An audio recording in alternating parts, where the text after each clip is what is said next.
है। जब आप सुरक्षा में जाते हैं, तो आप अपने विमान में जाते हैं और आप जहाँ भी जा रहे हैं, जिस भी गंतव्य पर जा रहे हैं, वहाँ जाने के लिए विमान में चढ़ जाते हैं। आपका जीवन पायलट और चालक दल और उस विमान को संचालित करने वाले सभी लोगों के दिल में है। यह बहुत महत्वपूर्ण है। अगर कुछ गलत हो जाता है, यह विनाशकारी है ना? इसलिए मुझे यकीन है कि श्री एग्री फर्रार यह सुनिश्चित करने के लिए इस सादे रूपक का उपयोग कर रहे हैं, हमें यह संकेत देने के लिए कि यह एक व्यवस्थित प्रक्रिया होने जा रही है। यह सुनिश्चित करने के लिए कि सब कुछ सही है। इस विमान में उतरने के लिए यह परिपूर्ण होना चाहिए और जिस तरह से हम इस विमान में सवार होते हैं, जिस तरह से वे व्यवस्थित होते हैं और हम सभी को विमान में ले जाते हैं, वह एकदम सही है, क्योंकि हम अपनी मंजिल तक पहुंचना चाहते हैं। मुझे लगता है कि विमान का रूपक बहुत महत्वपूर्ण है। दूसरी बात जो मैं जोड़ सकता हूं, वह यह है कि मुझे यह तथ्य पसंद है कि जेनिथ एक जंबो जेट है। यह एक बड़ा विमान है जो हम सभी को ले जा सकता है। मेरा मतलब है, यह यहाँ है कि हर उस व्यक्ति के लिए बहुत जगह है जो इसमें शामिल होना चाहता है। तो घबराना नहीं, यह बस है। जैसा कि जीन ने कहा, जो लोग प्रथम श्रेणी में हैं, वे गोफर्स के साथ यात्रा कर सकते हैं। जिनके पास अंक है, वे पहले जाते हैं। उन्हें जरूरत नहीं है, आप जानते हैं बच्चों। इसके अलावा आप जानते हैं, यह सिर्फ एक सामान्य प्रक्रिया है। तो चिंता न करें कि ओह, उन्होंने नहीं किया है।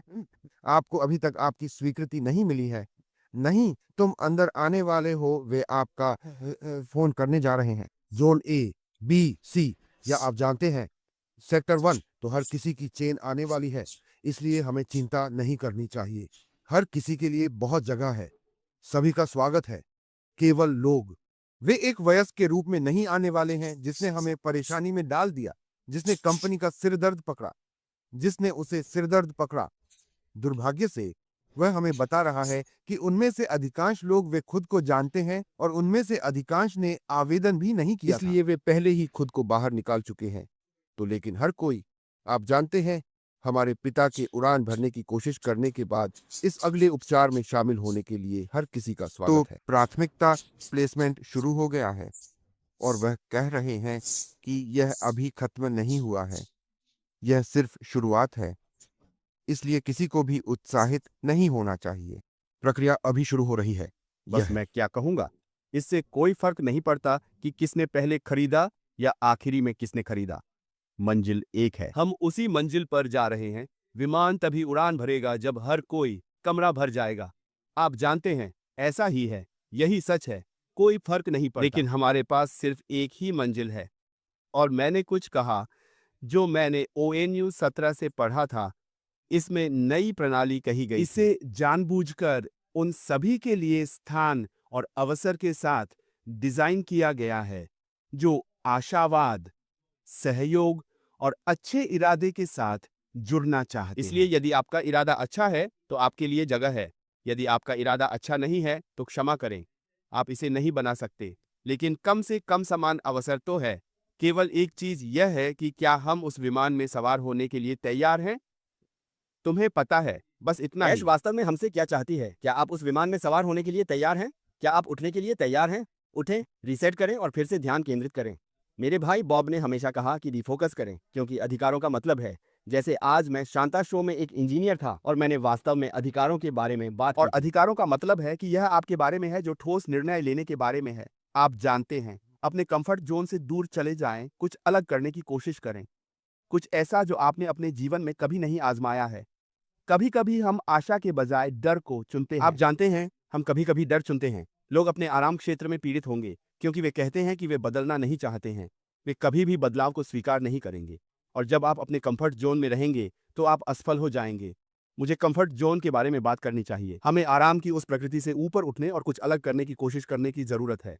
ऐसे समय होते हैं जब हम स्कूल के बारे में बात करते हैं। आप स्कूल जाते हैं, आप भाग लेते हैं, आप एक निश्चित नौकरी पर जाते हैं। आपको यह पसंद नहीं है, आप आगे बढ़ते हैं, क्योंकि कभी-कभी हमें लगता है कि हम कभी संतुष्ट नहीं होते हम हैं। और अधिक चाहते थे। फिर जब आप और अधिक चाहते हैं, तो आपको बदलने के लिए तैयार रहना चाहिए। और ऐश हमें इससे ऊपर उठने और फिर कुछ अलग करने की कोशिश करने के लिए बुला रही है, और वह हमारी मदद करने के लिए मौजूद है। ऐसा नहीं है कि आप आ रहे हैं, लेकिन वह आपको शिक्षित कर रहा है ताकि आप हम सभी सहज हैं। हम देखेंगे, शैंपेन पिएंगे और आनंद लेंगे, जबकि हम उस जंबो जेट उड़ान में हैं। आप जानते हैं, और वह कुछ ऐसा भी कहते हैं कि हम एक साथ उस जगह को पीछे छोड़ रहे हैं। कृपया रास्ते के बारे में भूल जाओ, पथ के बारे में पूरी तरह से भूल जाओ। बिल्कुल, उन्होंने यह बात कई बार कही है। रिसेट करना होगा। उस खूबसूरत यात्रा के लिए खुद को तैयार करें। यही एकता एक है। साथ कि हम एक साथ होंगे। आप जानते हैं, जैसे मैं हमेशा झाड़ू के बारे में बात करना पसंद करता हूँ कि जब आप एक लेते हैं और आप उसे तोड़ते हैं, लेकिन जब हम उस बंडल में एक साथ होते हैं तो आप हमें तोड़ नहीं सकते। तुम्हें मालूम है? तो यही हमारे सीईओ हैं। वह एक रणनीतिकार हैं। वह चाहते हैं कि हर कोई बोर्ड पर आए। तो दोस्तों, गहरी सांस लें। हर कोई बोर्ड पर आएगा, लेकिन जैसा कि कॉनफोर्ड ने कहा, वे प्रवेशकर्ता सभी को आश्वस्त करने के लिए वहां होंगे कि अरे, यह आपकी सीट है। आप जानते हैं, एयर होस्टेस की तरह यह आपकी सीट है। यह आपका सीट नंबर है। यह वह जगह है जहां आप अपना सामान रखते यह हैं। वह जगह है, आप जानते हैं, ताकि आप अपनी सीट और अपनी सीट को अच्छी तरह से झुका सकें। वे एयर होस्टेस वहां जाने के लिए हैं। तो हम ऐसे ही हैं, लोग अंदर आ रहे हैं। तो दोस्तों, ध्यान रखना, और हम ठीक होने जा रहे हैं। हम बहुत ठीक हो जाएंगे। यह हमारा ठीक है। इसलिए पूर्ण विराम, जैसा कि आप श्री ऐश मुफ्रा। उन्होंने फिर कहा कि आइए सम्मानजनक और बहुत विनम्र और बनें। इसलिए जब आज पुजारी चर्च में संदेश पढ़ रहा था के बारे में था 18 9 से 14 चर्च में 2 लोग, एक फरीसी था और फिर दूसरा एक था। इसलिए फरीसियों को लगता है कि यह सबसे अच्छा है, यह अच्छा है, यह कार्य संग्राहक से बेहतर है। लेकिन कार्य संग्रहकर्ता, जब परमेश्वर से प्रार्थना की जाती है तो वह अपने आप को विनम्र बनाता है कि मैं एक पापी हूँ, इसलिए परमेश्वर मेरे पापियों को क्षमा कर लेकिन दे। दूसरा, वह सोचता है कि यह बेहतर है। परमेश्वर, मैं महान चीजों को जानता हूँ जो मैं पूरे दिन कर रहा हूँ, इसलिए आपको इसके बारे में सोचना चाहिए। तो अंत में दृष्टांत में कहा गया है कि हमें विनम्र होना चाहिए, क्योंकि यदि आप अपने आप को विनम्र करते हैं तो परमेश्वर भी सुनेगा कि आप क्या कर रहे हैं। यह एक ही बात है। इसलिए भले ही हम चयनात्मक हों और फिर हम अंदर हों, श्री ऐश हमसे जो समस्या पूछते हैं वह खुद को विनम्र करना है। इसलिए हम कोई भी किसी से ऊपर नहीं है। हम सब